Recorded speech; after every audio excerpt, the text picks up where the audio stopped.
Good morning, good morning. Papakita ko sa inyo yung gusali na tinitibag dahil mali ang pagkagawa. 25 lang katao. Pinakyaw lang nila mano-mano na titibag.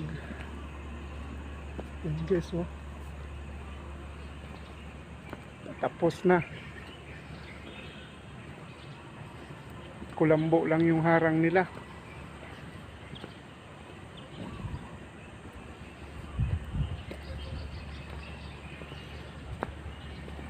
Okay, so hinarangan nila dito.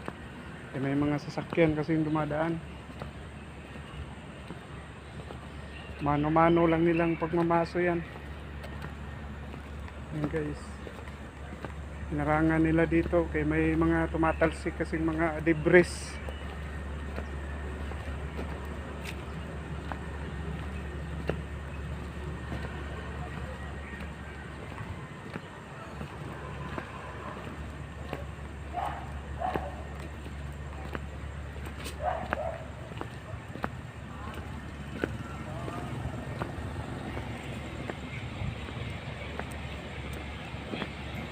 Siguro mga 1 taon guys